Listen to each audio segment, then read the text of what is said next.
Shalom, this is Rabbi Dov Linzer at Yeshivat Chovei Torah, and I'd like to share with you a thought on this week's Parsha.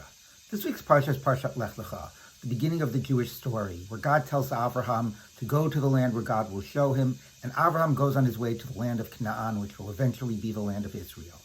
And it's helpful to understand the character of Avraham and his relationship with God, to compare it to last week's Parsha, Noach. Chazal already mentioned this, recognized a contrast between the two verses. By Noach it says, Et Elohim hitalech Noach, that God went with Noach.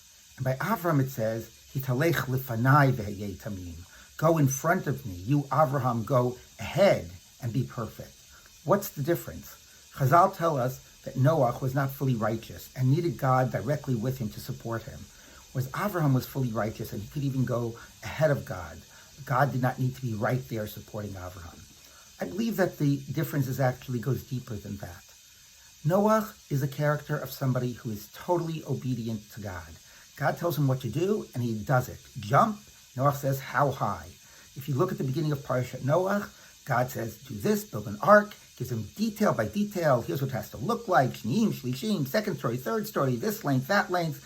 It's a level of detail that is rare in the Torah, even in the mitzvot. It almost reminds us of the Mishkan. Noach needs exact direction, and then he will do exactly what God says.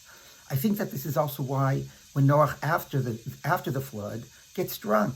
Why is that? Some people understand that that's survivor's guilt. I don't think that's what's going on. I think Noach was now given a complete world to shape, to build. He was given a blank canvas to paint on. And for Noach, rather than being exhilarating, that was terrifying. If you give me a paint by the numbers, I can do it.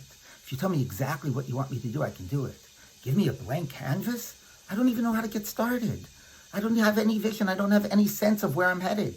And he gets drunk. He'd rather just forget it all and escape from it all. Avraham is the exact opposite. Avraham doesn't get detailed instructions by God. Very broad. Go to the land I will show you. God doesn't even show Avraham. Avraham comes to the land of Canaan and realizes that that's the land that God had wanted him to go to. In the end of the story, when it's time of the Akedah, God says to Avraham, Elechad harim asher amar elecha, one of the mountains which I will show you. And then Avraham comes and he realizes which the mountain is. He doesn't need even, not only detailed instruction by God, but almost no instruction at all.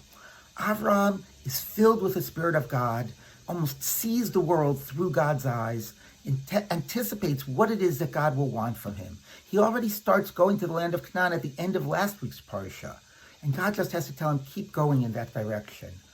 Avraham is somebody that does not focus on technical, detailed, exact obedience. Obviously, he's obedient. He even's willing to take his son as a sacrifice. But no, he focuses on a sense of vision. What it is that God wants from me. How is it that the world can be different?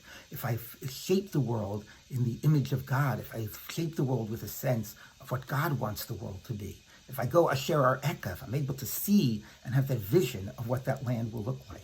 And he goes to the land and he calls out everywhere in the name of God. He brings people to a belief in monotheism. He's trying to change the entire world without God telling him, because he has a vision.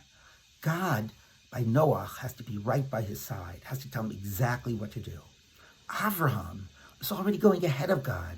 He already has a sense of what it is to be fed by a religious vision and to try to accomplish that. And God just has to be there to hold him up, to back him up, to say, yes, you're going in the right direction. So when it comes to our religious lives, a halachic life starts with Noach, starts with a detailed step-by-step observance. But hopefully we can get to a level of Avraham, a level of vision. For many of us, there's a step in between straight obedience and vision, and that's mission. Not just we do it because it's the halacha, but we have a sense of purpose. We're doing it to serve God. We're doing it to be better people. That's a sense of mission, a sense of purpose. But how many of us cultivate a sense of vision, a sense of what the world could look like different if we're able to see it through the lens of Torah and mitzvos, if we're able to bring a sense of what do we believe God wants us to do, what a mission, what is God setting us on, what is the vision for a better world that we can create. So my bracha to all of us is that we learn to start in Parshas Noach, but we're able to move from Noach to Avraham, from Et Elohim hitalech Noach, hitalech lefanai veheyeh tamim. Shabbat Shalom.